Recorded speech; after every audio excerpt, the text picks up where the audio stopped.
You can tell whether a room is safe to talk with one tiny detail.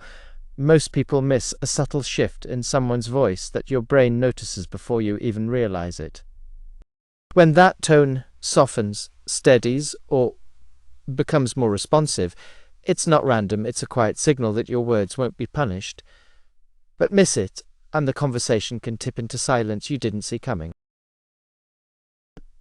A room feels safe when someone's voice stays steady while they talk about something risky.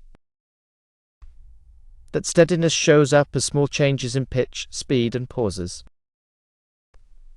When those micro changes tighten, your nervous system reads danger faster than your thoughts can argue. Notice how a voice that suddenly speeds up drops in pitch, or adds short pauses changes what you assume the other person believes is allowed to say. That shift can be just a few syllables long, yet it often carries the same signal as a locked door. Your brain treats voice stress like a warning light because voice stress often predicts social threat. You can miss the warning when you focus on the words and ignore the delivery. You can also miss the cue when you wait for a dramatic reaction. Safety often appears first as subtle vocal control, not as a clear statement. Stephen Porges built polyvagal theory around one practical idea. The body keeps a social engagement mode ready when it thinks the environment is safe enough. In that mode, people tend to use smoother facial and vocal patterns because the brain is not spending full power on threat. Notice how a speaker in a calm face-to-face setting maintains a warmer tone and steadier timing, even when the topic turns personal. Porges links steadiness to the vagus nerve system, which supports breathing, heart rate, and voice regulation. When safety drops, the body often recruits protective strategies that show up in speech as tension. In everyday terms, your voice is like a thermostat for your body.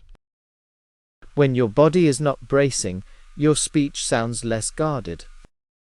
But when your body bracing turns on, speech often becomes clipped, flattened, or strangely careful. Leak. Klaus Scherer studied how emotion changes measurable. His work on vocal expression focuses on cues like pitch range, speaking rate, and voice quality. Those cues matter because emotion is not only a meaning problem. It also becomes a motor control problem in the throat, lungs, and timing. Track how your own voice tightens when you lie on a phone call with faster words or a thinner tone. Scherer's approach treats those changes as windows into internal states, not just bad acting. In conversation, that means you can hear stress before you hear a sentence that names it. Saying, "I am fine," it can sound believable while the acoustics betray strain. A voice can carry two messages at once. The body's vocal control often sends the first message, and the meaning follows seconds later. Joseph LeDoux helped popularize how the brain reacts to threat faster than conscious language. The key idea is not mysticism.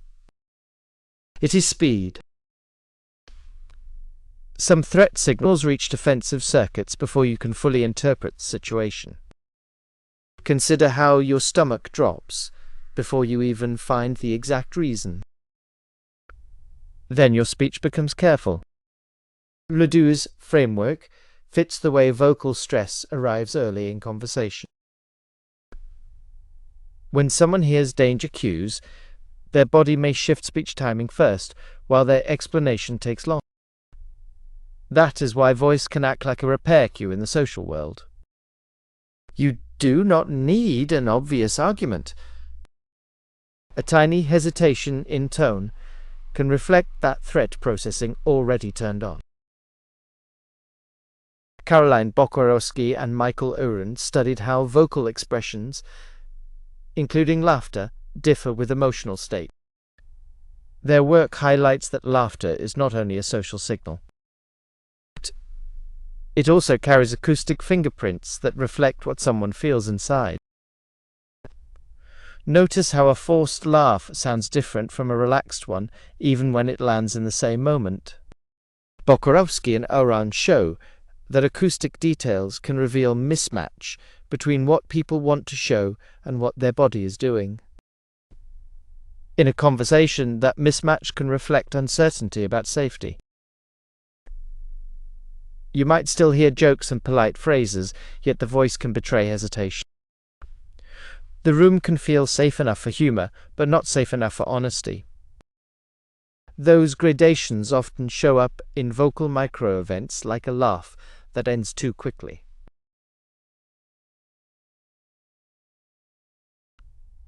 Robert Rosenthal is known for work on how expectations change outcome, often through subtle cues.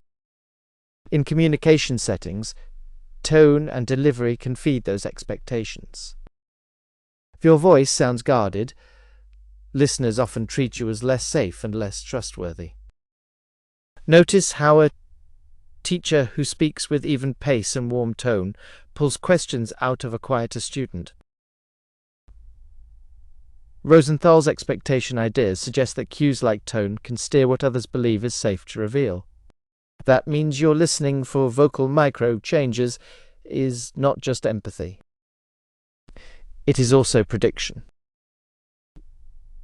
People adjust their openness based on whether they think they will be judged.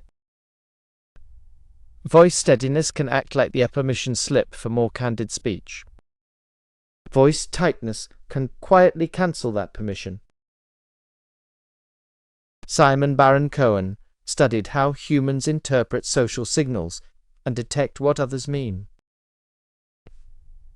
His work on social perception emphasizes that people do not wait for perfect information.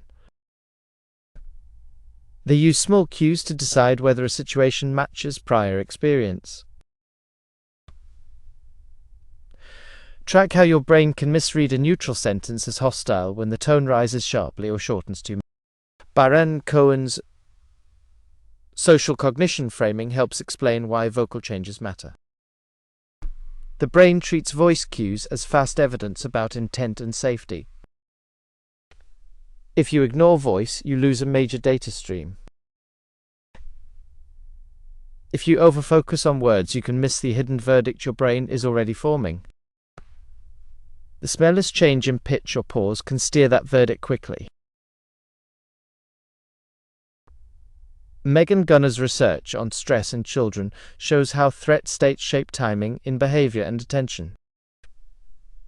When kids feel unsafe, their bodies and attention systems shift resources toward scanning and coping. That shift does not wait for formal confrontation. Notice how a child's speech speeds up when a caregiver's mood turns, then slows when comfort returns.